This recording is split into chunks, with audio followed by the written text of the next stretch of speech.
Good morning to all of you. Today we will discuss this recent judgment given by the Supreme Court which uphold the state power to regulate the industrial alcohol.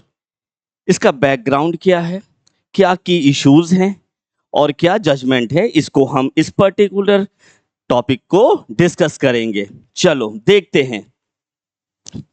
देखो, recently supreme court ने 9 जजेस की bench है, उन्होंने judgement पास किया है 8:1 के ratio में। ये कहा सुप्रीम कोर्ट ने कि भाई स्टेट के पास अथॉरिटी है कि वो इंडस्ट्रियल अल्कोहल को रेगुलेट भी कर सकते हैं और टैक्स भी लगा सकते हैं।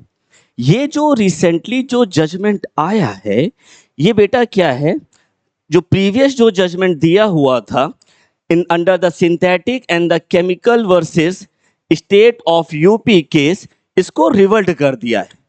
पहले जो जजमेंट आया था वो सेंटर के फेवर में था।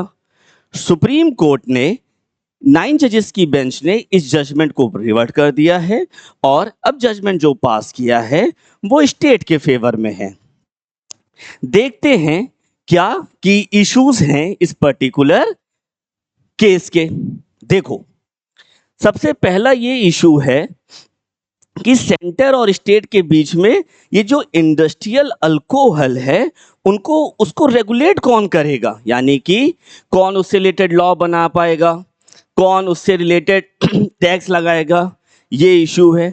या मतलब कि ये जो पर्टिकुलर ये जो टर्मोलॉजी है, ये मतलब कि एक्सक्लूसिवली अंडर सेंटर के ही कंट्रोल में है। ठीक है, तो ये इशू है। बात यहां पर आके फंसी है क्योंकि 7th शेड्यूल में आपको पता होगा स्टेट लिस्ट, यूनियन लिस्ट और कॉन्करेंट लिस्ट मेंशन है।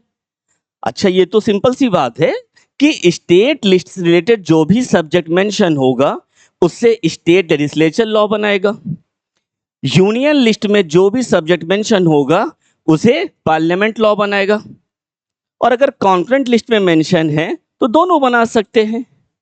स्टेट लिस्ट में जो सब्जेक्ट है दैट इज इंटॉक्सिकेटिंग लिक्वर, ये स्टेट लिस्ट की एंट्री 8 में मेंशन है और यूनियन लिस्ट की लिखे एंट्री 52 में मेंशन है दैट इज इंडस्ट्रीज। तो यहां पे एक पर्टिकुलर सब्जेक्ट है, ये ओवरलैप कर रहा है। इशू क्रिएट हुआ था प्रीवियसली भी, मैटर कहां पहुंचा था भाई, जुडिशरी। जजमेंट किसके फेवर में आया था, सेंटर के फेवर में। अब रिवर्ट कर दिया गया, ठीक है। सेंटर ने यह क्लेम किया कि ये जो इंडस्ट्रियल अल्कोहल है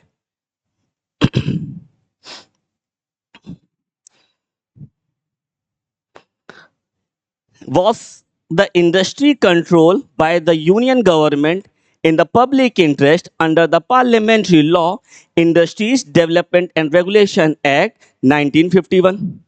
सेंटर का ये कहना है कि ये जो पर्टिकुलर इंडस्ट्रियल अल्कोहल है, अगर इससे रिलेटेड लॉ बनाना है हम बना सकते हैं, क्योंकि ये जो पर्टिकुलर जो सब्जेक्ट है ये इंडस्ट्रीज डेवलपमेंट रेगुलेशन एक्ट के अंदर ये हमारे अंडर आता है।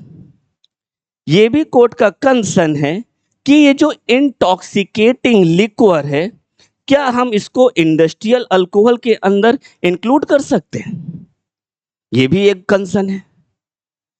स्टेट ने यह भी कहा अगर हमें इंडस्ट्रियल अल्कोहल रिलेटेड रेगुलेट करने का पावर मिल जाएगा तो हमारे पास एक पावर आ जाएगी कि ताकि हम इलीगल जो ये कंज्यूमेबल लिक्विड है इसको हम मिसयूज होने से प्रोटेक्ट कर सकते हैं और भाई इसको हम रेगुलेट करना चाहते हैं। तो बेटा ये सब की इश्यूज हैं जो चैलेंज हुआ और रिसेंटली जजमेंट स्टेट के फेवर में आया है। देखते हैं सुप्रीम कोर्ट ने क्या कहा। ये जो जजमेंट है, ये जो given by the supreme court bench which is led by the Chief Justice of the India in the favor of the state। Supreme court ने यह कहा इंटॉक्सिकेटिंग जो लिक्वर है इसका थोड़ा हमें ब्रॉडर मतलब कि इंटरप्रिटेट करना होगा और जो भी पर्टिकुलर प्रोडक्ट है रॉ मटेरियल से लेकर फाइनल प्रोडक्ट तक, कंजम्पशन तक, ये सब इस टर्मोलॉजी के अंदर आएगा। यानी डिफिनेशन जो स्मॉल थी वो वाइड कर दी। ये भी कहा कि स्टेट के पास अब पावर है जो अल्कोहल बेवरेजेस और इंडस्ट्रियल अल्कोहल है उसको रेगुलेट करने का और उससे टैक्स लगाने का। सेंटर को डायरेक्शन दिया कि देखो जो आपने जो पर्टिकुलर जो टर्मोलॉजी है जो आपने industries development and regulation act के अंदर 1951 के अंदर जो आप कंसीडर कर रहे हो इसको आपको हटाना होगा, इसके अंडर नहीं आता है।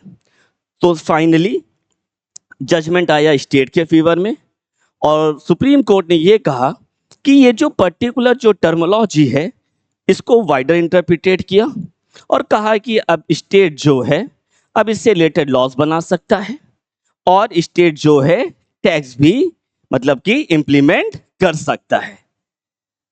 फाइनली हम देखेंगे इस पर्टिकुलर वर्डिक्ट का इम्प्लीकेशन क्या है।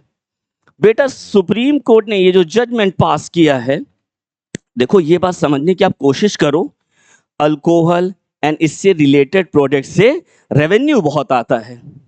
ओके, तो सेंटर ये चाह रहा था कि अगर सेंटर टैक्स लगाएगा तो रेवेन्यू उसके फेवर में आएगा, स्टेट चाह रहा था कि हम टैक्स लगाएं तो हमारे फेवर में आ जाए। तो बात यहां पैसे का है एक तरीके से देखा जाए। तो फाइनली जजमेंट आ गया भाई स्टेट के फेवर में। तो अब स्टेट जो है इनको ज्यादा रेवेन्यू मिलेगा, जब टैक्सेशन होगा अल्कोहल पे तो major source of the income भी होगा और एक तरीके से जो फेडरल सिस्टम है जो सेंटर और स्टेट के पावर के बीच में सुप्रीम कोर्ट ने इसको बैलेंस रखा है। तो this is a particular judgement in this particular case. अगर आपको कोई चीज समझना है या हमसे कंसल्ट करना है आप SPMIS में हमसे कंसल्ट कर सकते हैं। Thank you to all of you, have a nice day.